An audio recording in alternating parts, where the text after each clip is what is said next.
অন্তর্বর্তী সরকার প্রধান হিসেবে দায়িত্ব নেওয়ার পর থেকে ইউনূস ম্যাজিকের গল্পে ভাসছে দেশ। তবে কাজীর গরু কিতাবে আছে, গোয়ালে নেই প্রবাদ দিনে দিনে সত্যি হয়ে উঠছে বাংলাদেশে। সরকারের পক্ষ থেকে যেসব ম্যাজিকের গল্প শোনানো হয়েছে সেগুলোর বেশিরভাগের দেখা মেলেনি। আবার আওয়ামী লীগ আমলের অনেক বিষয়কে প্রচার করা হচ্ছে ডক্টর ইউনূসের সাফল্য হিসেবে। ২৬ লক্ষ ভারতীয়র বাংলাদেশের চাকরির তথ্য জানানো আইন উপদেষ্টা এবার ১ লাখ বাংলাদেশিকে জাপানে পাঠানোর ইউনূস ম্যাজিক হাজির করেছেন। তবে দেখা যাচ্ছে প্রায় ৫ বছর আগে শুরু হওয়া প্রক্রিয়াকে হাজির করা হয়েছে নতুন বোতলে। এমনকি জাপানের কাছ থেকে যে আর্থিক সহায়তা পাওয়ার চুক্তির কথা জানানো হচ্ছে সেগুলোর সমঝোতা চূড়ান্ত হয়েছিল আওয়ামী লীগের আমলে। উল্টো আমাদের অনুসন্ধান বলছে নিজের নতুন নতুন প্রতিষ্ঠানকে কাজ পাইয়ে দিতে করছেন চুক্তি, তার বিপুল ব্র্যান্ডিং চলছে সরকারি পৃষ্ঠপোষকতায়। চলুন যাওয়া যাক বিশ্লেষণ। ৪ দিনের সফরে ২৮ মে জাপান যান প্রধান উপদেষ্টা ডক্টর মোহাম্মদ ইউনূস। এই সফরকে জাপানের সঙ্গে ঘনিষ্ঠতার মাইল ফলক হিসেবে প্রচার করছে সরকার। সফরের আগে বাংলাদেশের পররাষ্ট্র মন্ত্রণালয় জানায় বিনিয়োগ, জ্বালানি ও প্রযুক্তি খাতে সহযোগিতার ৬০টি সমঝোতা স্মারক সই হতে পারে। আসবে বিপুল জাপানি সহায়তা। সরকারি সংবাদ সংস্থা বাসস ছেপেছে বিশাল প্রতিবেদন। এতে বলা হয় ডক্টর ইউনূসের ৩৬০ ডিগ্রি কূটনীতি বদলে যাচ্ছে বাংলাদেশের বিশ্ব সংযোগ। প্রতিবেদনে গত প্রায় ১০ মাসে প্রধান উপদেষ্টার একের পর এক বিদেশ সফরের বর্ণনা দিয়ে একে বিশাল সাফল্য হিসেবে তুলে ধরা হয়েছে। এমনকি ইউনূসের ব্যক্তিগত ৩-0 মডেলের ব্র্যান্ডিং কেও দেখানো হয়েছে সরকারের সাফল্য হিসেবে। তবে এসব সফরে বাংলাদেশের প্রাপ্তি কি তার কোনো বিবরণ বাসস দেয়নি। দ্বিপাক্ষিক সফরে স্বাভাবিক রীতিকে বাসস দেখছে ইউনূস কারিশমা হিসেবে। জাপান সফরের কথা উল্লেখ করে প্রতিবেদনে বলা হয় টোকিওতে তাকে দেওয়া হবে লাল গালিচা সংবর্ধনা এবং গার্ড অফ অনার। এতেই বোঝা যায় বাংলাদেশের অন্তর্বর্তী সরকারের সঙ্গে সম্পর্ককে জাপান কতটা গুরুত্ব দিচ্ছে। দর্শক, এভাবেই চলছে ইউনূস ব্রাঞ্চ। একই সঙ্গে বেসরকারি প্রতিষ্ঠানের সঙ্গে চুক্তিকে ফুলিয়ে ফাঁপিয়ে ইউনূস ম্যাজিক হিসেবে প্রচারও দেখা যাচ্ছে।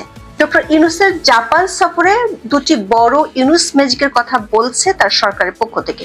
প্রথমত, জাপানে ১ লক্ষ জনশক্তি রপ্তানির কথিত চুক্তি এবং দ্বিতীয়ত জাপান থেকে $1 বিলিয়ন বেশি আর্থিক সহায়তার চুক্তি। আমরা দেখব এই চুক্তিগুলো কি সত্যি নতুন অর্জন নাকি পুরানো সমঝোতাকে নতুন মোড়কে উপস্থাপন করা হচ্ছে।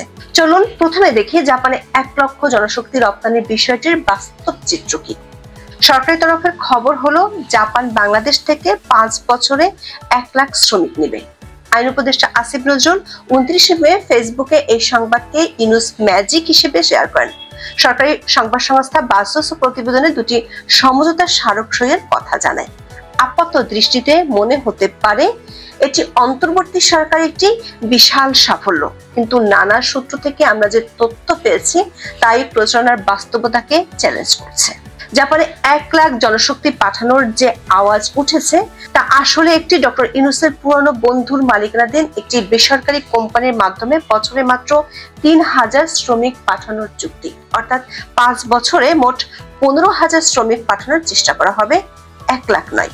এই চুক্তিটি হয়েছে ওয়াতামি গ্রুপ নামক একটি ম্যান পাওয়ার কোম্পানির সঙ্গে, যা একটি বেসরকারি উদ্যোগ এবং এর সঙ্গে জাপান সরকারের কোনো সরাসরি সম্পৃক্ততা নেই।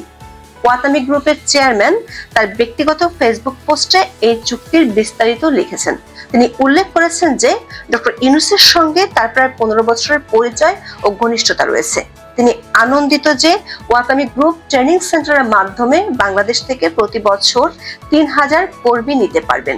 এই ব্যক্তিগত ঘনিষ্ঠতার সূত্রে পুরনো সমঝোতাকে নতুন মোড়কে উপস্থাপন করা হলো কিনা তা নিয়ে অনেকে প্রশ্ন তুলেছেন। বিষয়টি আরো বিস্তারিত বিশ্লেষণ করলে দেখা যায় এই জনশক্তি রপ্তানি প্রক্রিয়া বা কেডিএস বা কাইকম ড্রিম স্ট্রিট নামক প্রশিক্ষণ কেন্দ্রটি নতুন নয়। কেডিএস ওয়াতামি গ্রুপের একটি প্রতিষ্ঠান এবং এটি বহু আগে থেকে বাংলাদেশ সরকার অনুমোদিত, যার মূল প্রতিষ্ঠান জাপানের ওয়াতামি গ্রুপ। ঢাকায় কেডিএস এর কার্যক্রম শুরু হয় ২০২৩ সালের জানুয়ারিতে। তাদের ওয়েবসাইট অনুযায়ী উদ্বোধনী অনুষ্ঠানে জাপানি রাষ্ট্রদূত সহ কয়েকজন কর্মকর্তা উপস্থিত ছিলেন। একটি জনশক্তি ট্রেনিং সেন্টার উদ্বোধনী অনুষ্ঠানে সে সময় বাংলাদেশ সরকারের কোনো মন্ত্রী, প্রতিমন্ত্রী তো দূরের কথা, সংশ্লিষ্ট মন্ত্রণালয়ের কোনো কর্মকর্তাও যাননি। অথচ সেই প্রতিষ্ঠানের সঙ্গে জাপানের নতুন সমঝোতা স্মারক সই হয়েছে খোদ প্রধান উপদেষ্টার উপস্থিতিতে। আর একে ইনুস ম্যাজিক হিসেবে প্রচার করছেন আইন উপদেষ্টা আসিফ নজরুল। 2023 সালের ফেব্রুয়ারিতে জাপানের জেট্রোতে প্রকাশিত একটি প্রতিবেদনে পরিষ্কার উল্লেখ আছে, জাপানে দক্ষ বাংলাদেশি কর্মী নেওয়ার প্রক্রিয়া আরো কয়েক বছর আগে শুরু হয়েছে। এটি জোরদার করতেই বাংলাদেশি কেডিএস কাজ শুরু করেছে। কেডিএস প্রথম ব্যাচের প্রশিক্ষণ শুরু করে 2023 সালের মার্চে এবং বাংলাদেশিদের প্রথম ব্যাচ জাপানে যায় 2023 সালের সেপ্টেম্বরে। অর্থাৎ অন্তর্বর্তী সরকার আসার অনেক আগে থেকেই এই প্রক্রিয়া চলমান। বিগত শেখ হাসিনা সরকার আমলে সম্পাদিত চুক্তি অনুযায়ী বাংলাদেশ থেকে বিনা খরচে 3,61,400 দক্ষ কর্মী নেওয়ার কথা ছিল জাপানের। এ নিয়ে জাপান ও বাংলাদেশের মধ্যে বেশ কয়েক দফায় বৈঠক হয়েছে। কিছু লোক জাপান নিয়েছেও পাইলট প্রজেক্ট হিসেবে। মূলত 14টি ক্যাটাগরিতে জাপান বাংলাদেশ থেকে দক্ষ শ্রমিক নেবে যারা জাপানি ভাষা জানেন। এ বিষয়ে 2019 সালের 22 সেপ্টেম্বর দৈনিক প্রথম আলোতে খবর প্রকাশিত হয়। প্রবাসী কল্যাণ ও বৈদেশিক কর্মসংস্থান মন্ত্রণালয়ের অধীন Bangladesh overseas employment and services limited বা বোয়েসেল থেকে পাওয়া তথ্যে দেখা যাচ্ছে, পাইলট স্কিমের অধীনে জাপানে যাবার জন্য বোয়েসেল 9 জন কর্মীকে চূড়ান্তভাবে নির্বাচন করেছে। নির্বাচন করার আগে পরীক্ষার্থীরা লিখিত, ব্যবহারিক ও মৌখিক পরীক্ষাও দিয়েছেন। প্রকল্পটি চলমান আছে 2017 সাল থেকে। ডক্টর ইউনূস যেটি করছেন সেটি হলো কেবল একটি পুরানো বেসরকারি চুক্তিকে 1 লক্ষ শ্রমিকের চুক্তি হিসেবে ফুলিয়ে ফাঁপিয়ে ইনুস ম্যাজিক হিসেবে প্রচার করা হচ্ছে। প্রশ্ন হলো, ডক্টর ইউনূস তাহলে নতুন কি ম্যাজিক দেখালেন? ম্যাজিক একটা আছে, সেটি গোপন ম্যাজিক। মাত্র 2 মাস আগে গ্রামীণ এমপ্লয়মেন্ট সার্ভিস লিমিটেড নামে একটি নাম সর্বস্ব প্রতিষ্ঠানকে জনশক্তি রপ্তানির লাইসেন্স দেওয়ার অনুমতি দেয় ডক্টর ইউনূসের উপদেষ্টা পরিষদ। এই প্রতিষ্ঠান ডক্টর ইউনূসের প্রতিষ্ঠান গ্রামীণের সিস্টার অর্গানাইজেশন, যার এমডি হলেন ডক্টর ইউনূসের খুব কাছের লোক ডক্টর নজরুল হক। ডক্টর ইউনূসের সরকার এমন একটি প্রতিষ্ঠানকে জনশক্তি রপ্তানির অনুমতি দিয়েছে যারা এখনো একটি ওয়েবসাইটও খুলতে পারেনি। সূত্রগুলো বলছে এই প্রতিষ্ঠানকে কাজ পাইয়ে দিতে পুরনো চুক্তিকে নতুন আদলে করেছে ডক্টর ইউনূস। দর্শক, এবার আসা যাক দ্বিতীয় বড় ইউনূস ম্যাজিক, অর্থাৎ জাপান থেকে $1.063 বিলিয়ন ঋণ সহায়তার চুক্তির কথায়। প্রধান উপদেষ্টার প্রেস সচিবের বরাতে দেশের প্রতিটি সংবাদ মাধ্যম এই সংবাদটি গুরুত্ব দিয়ে প্রকাশ করে। বলা হয়, এই অর্থ অর্থনৈতিক সংস্কার, জলবায়ু সহনশীলতা এবং রেলপথ উন্নয়নের জন্য পাওয়া যাবে। অন্তর্বর্তী সরকার এই সহায়তা পাওয়ার বিষয়টিকে বড় ধরনের সাফল্য হিসেবে তুলে ধরেছিল। কিন্তু এখানেও আমাদের অনুসন্ধান শুভঙ্করের ফাঁকি খুঁজে পেয়েছে। জয়দেবপুর ঈশ্বরদী রেলপথ উন্নয়নে জাপানি সহায়তার বিষয়টি অন্তর্বর্তী সরকার আসার অনেক আগে, অর্থাৎ আরো বেশ কয়েক বছর আগে চূড়ান্ত হয়েছিল। দৈনিক বণিক বার্তার 2023 সালের 7 জুলাই একটি প্রতিবেদন অনুযায়ী জয়দেবপুর ঈশ্বরদী রেলপথ ডাবল লাইনে উন্নতিকরণের এই প্রকল্পটি 2018 সালে আওয়ামী লীগ সরকার অনুমোদন করে। তখন নির্মাণ ব্যয় ধরা হয়েছিল প্রায় 14,250 কোটি টাকা। প্রথমে এই প্রকল্পে চীন অর্থায়ন করার কথা ছিল, কিন্তু নানা জটিলতায় চীন 2022 সালে অর্থায়ন থেকে সরে দাঁড়ায়। তখনকার প্রধানমন্ত্রীর কার্যালয় থেকে প্রকল্প ব্যয় কমানোর নির্দেশনা দেওয়ার পরিপ্রেক্ষিতে চীন অর্থায়ন থেকে সরে যায়। এরপর জাপানের জাইকার অর্থায়নে প্রকল্প বাস্তবায়নের সিদ্ধান্ত চূড়ান্ত হয়। বাংলাদেশ রেলওয়ে ও জাইকার যৌথ উদ্যোগে প্রস্তুতিমূলক জরিপের চূড়ান্ত খসড়া প্রতিবেদনও তৈরি করা হয়েছিল। সুতরাং জাইকার অর্থায়নে এই রেলপথ প্রকল্পের বিষয়টি ডক্টর ইউনূস প্রধান উপদেষ্টা হওয়ার অনেক আগে থেকেই চূড়ান্ত ছিল। দর্শক, এখানে স্পষ্ট শেখ হাসিনার সময়কার চূড়ান্ত সমঝোতার কাগজে এখন স্রেফ সই করে জাদুকর বনে যাচ্ছেন ডক্টর মোহাম্মদ ইউনূস। একইভাবে অর্থনৈতিক সংস্কার ও জলবায়ু সহনশীলতা বাড়াতে জাপানি সহায়তার প্রতিশ্রুতিও নতুন নয়। জাইকা এই বিষয়ে পর্যালোচনাপত্র 2023 সালের মার্চে চূড়ান্ত করেছিল। বিশ্বব্যাংক ও জাপানের যৌথ উদ্যোগে জলবায়ু সহনশীল অবকাঠামো উন্নয়ন প্রকল্প সহায়তা শুরু হয় 2023 সালে। 2024 সালের 16 আগস্ট প্রকাশিত বিশ্বব্যাংকের একটি নিবন্ধ থেকেও জানা গেছে, বাংলাদেশে বিশ্বব্যাংকের দুর্যোগ ঝুঁকি ব্যবস্থাপনা কার্যক্রমে জাপানের অনুদান সহায়তা এবং প্রযুক্তিগত সহায়তা 2023 সাল থেকেই চলমান। কিছু প্রকল্পের নকশা চূড়ান্ত হয়েছে এবং বাস্তবায়ন 2024 সালের শেষের দিকে শুরু হবে বলেও সেই নিবন্ধে উল্লেখ আছে।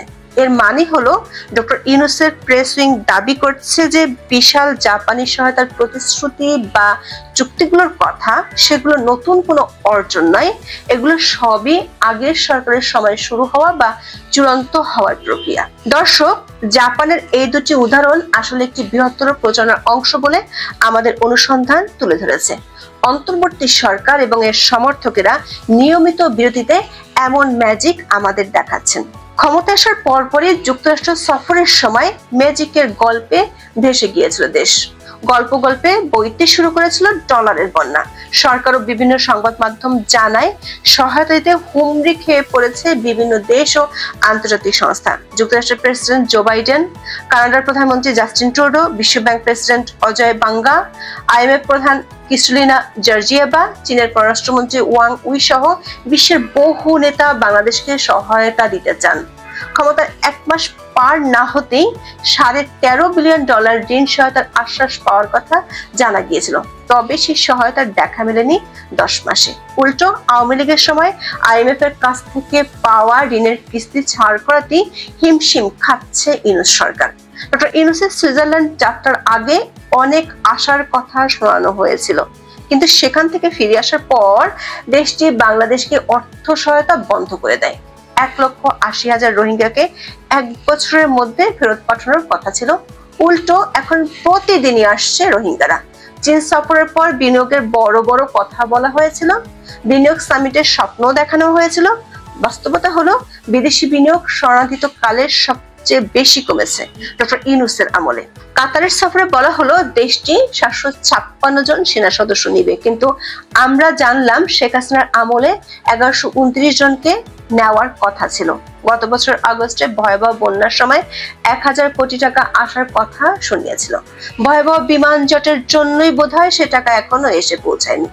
বলা হলো সৌদি আরবে বিমান ভাড়া কমানো হয়েছে, কিন্তু ওয়েবসাইট বলছে ভিন্ন কথা। সব মিলে ডক্টর ইউনূসের বিপুল ব্র্যান্ডিং চলছে সরকারি পৃষ্ঠপোষকতায়, অর্থায়নে। প্রশ্ন হলো শুধু ব্র্যান্ডিং দিয়ে আর কতদিন দেখানো যাবে ইউনূস ম্যাজিক? এখন এ পর্যন্ত। সবাই ভালো থাকুন, সুস্থ থাকুন, নিরাপদে থাকুন। দেখা হবে আগামী পর্বে।